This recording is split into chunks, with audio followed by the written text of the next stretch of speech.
Hey everyone, Saksham here, back again with another video. So finally the good news, or maybe bad for some people, because RBI ने finally guideline दे दी है कि अगर आपका bitcoin से related startup है और अपने क्लाइंट से कुछ अकाउंट्स खुलवा रखे हैं ऐप्स पे या अपने वेबसाइट पे, तो उनके पैसे लौटा दीजिए और उनका अकाउंट बंद कर दीजिए। और फाइनली उन्होंने ये भी हिदायत दी है सारे बैंक के ब्रांचेस को कि कोई भी बिटकॉइन की ट्रांजैक्शन हम सपोर्ट नहीं करते, तो आप प्लीज़ वो एक्सेप्ट ना करिए। और फाइनली ये बात सबने मान ली है और इंडिया में अब फाइनली बिटकॉइन को बाइकआउट करना सब लोग स्टार्ट कर चुके हैं। But there are some people on YouTube and other places जो कि ये बोल रहे हैं कि बिटकॉइन को ऐसे बंद नहीं करना चाहिए इंडिया से, इससे टेक्नोलॉजी में पीछे जा रहा है India, and a lot of things. So we are going to discuss all about that in this video, but first let's roll the intro.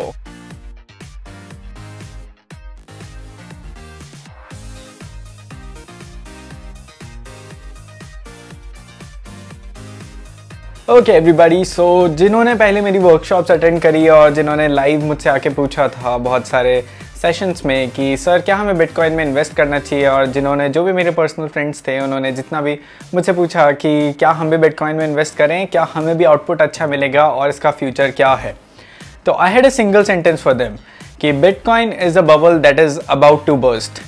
और सब लोगों को लगा कि ये बहुत ही अनरियलिस्टिक बात बोल रहा है, मे बी इसको नॉलेज नहीं है, but I had this idea क्योंकि मैं सुनता था वॉरेन बफेट को, बिल गेट्स को, जूलियन असांज को, और उन्होंने अपने इंटरव्यू में कुछ ऐसी बातें बोली जिससे मुझे लग गया था कि बिटकॉइन का बहुत आगे तक फ्यूचर नहीं है।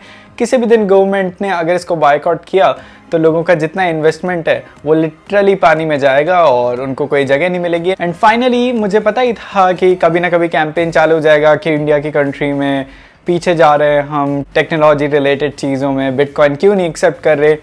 सो ट्रस्ट मी, हमारे पास भी बहुत अच्छे इकोनॉमिस्ट्स हैं और वो बहुत अच्छी रिसर्च करते हैं, उसके बाद ही वो किसी कंक्लूजन पे आते हैं। तो understand the reason, do some proper research. Even I don't support bitcoin and why is that, let me tell you why. Recently Julian Assange ने एक इंटरव्यू में बोला था कि जो आर्किटेक्चर है बिटकॉइन का और जो भी एक इकोनॉमिकल आर्किटेक्चर होता है एक कंट्री का, उसमें बहुत ही बड़ा गैप है। दोनों एक दूसरे के बारे में सोच नहीं रहे और करेंसी हमेशा एक ऐसी इकोनॉमी होती है जो मेंटेन करती है कंफर्ट जोन एक क्लाइंट का, यानी लोगों का और गवर्नमेंट का, जिसके बारे में बिटकॉइन बिल्कुल नहीं सोच रहा था और वो अपनी ही चीज़ों में अपने ही रूल्स और नॉर्म्स में निकलते आ रहा था कि हम तो अनोनिमिटी मेंटेन करेंगे। एंड वी ऑल नो वो अनोनिमिटी क्यों मेंटेन करना है ना। द क्वेश्चन इज कि अगर कोई चीज़ सही है तो अनोनिमिटी मेंटेन करने की ज़रूरत क्या है। आप पैसा ही तो दे रहे हो। अगर मैं किसी को 10,000 रुपये दूंगा तो मैं बोलूँगा हाँ मैंने दिया है, मेरा नाम सक्षम है और मैंने ये ट्रांजैक्शन किया है।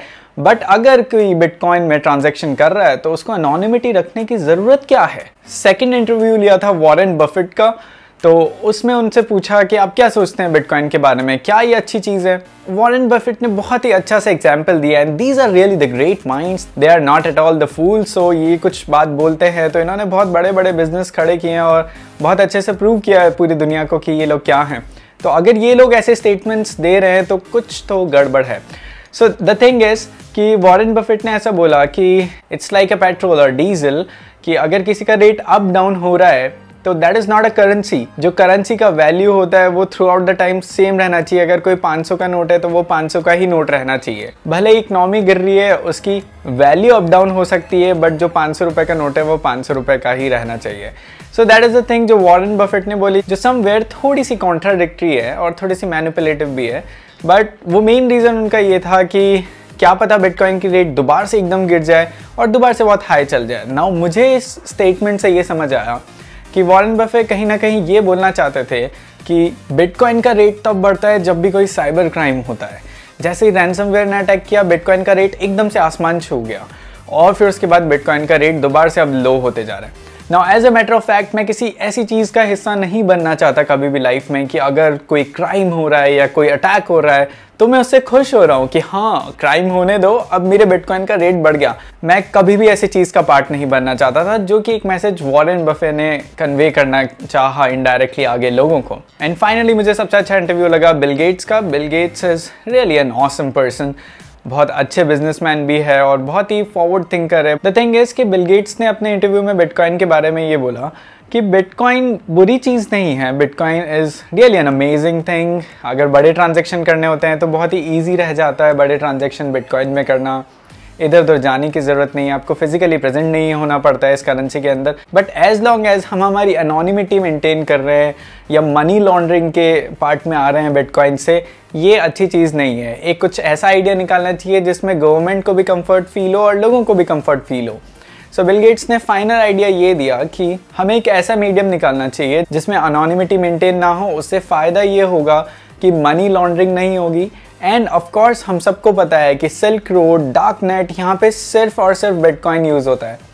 सो अगर कोई बिटकॉइन स्पेंड कर रहा है, I am pretty sure 90% chances में वो कुछ गलत कामों में बिटकॉइन यूज़ कर रहा है, यानी डार्क नेट पे यूज़ कर रहा है, या मे बी लोग ड्रग्स ऑर्डर कर रहे हैं उससे, या सिल्क रोड बहुत अच्छे से फ्लरिश हो रहा है, या मनी लॉन्ड्रिंग हो रही है उससे, या टेररिस्ट एक्टिविटीज़ उससे बढ़ रही है। ओनली 10% केसेस में लोग बिटकॉइन ऐसी जगह यूज़ कर रहे हैं जहाँ पे कुछ शॉपिंग हो रही है, या मे बी कॉफ़ी स्टोर्स पे भी आजकल कुछ जगह हमें देखने को मिला है कि बिटकॉइन यूज़ हो रहे हैं। सो उसका रेशो सिर्फ 10% है।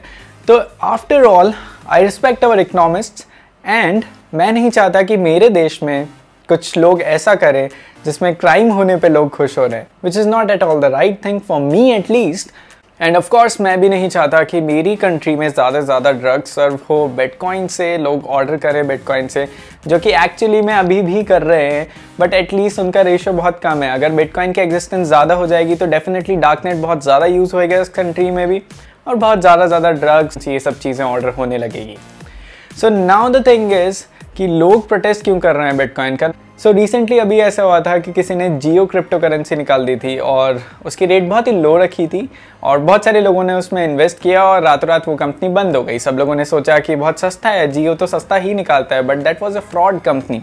सो ऐसे काम भी बहुत होने लगे थे बिटकॉइन के आने से पहले ही। आरबीआई ने बिटकॉइन को अभी तो एक्सेप्ट नहीं किया था, उससे पहले ही ऐसे क्राइम्स होने लग गए थे।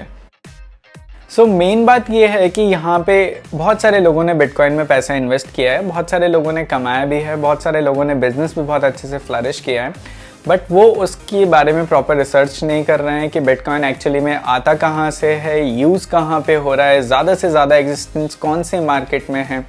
तो अगर आप ये सब रिसर्च करोगे तो आप, मुझे लगता नहीं है दिल से बिटकॉइन पे इन्वेस्ट करना चाहोगे।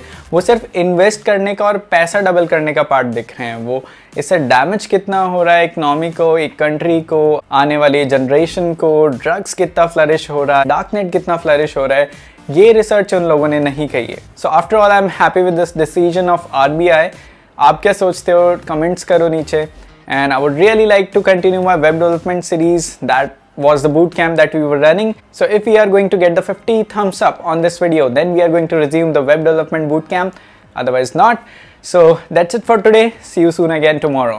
This video is sponsored by LearnCodeOnline.in, India's finest online learning library.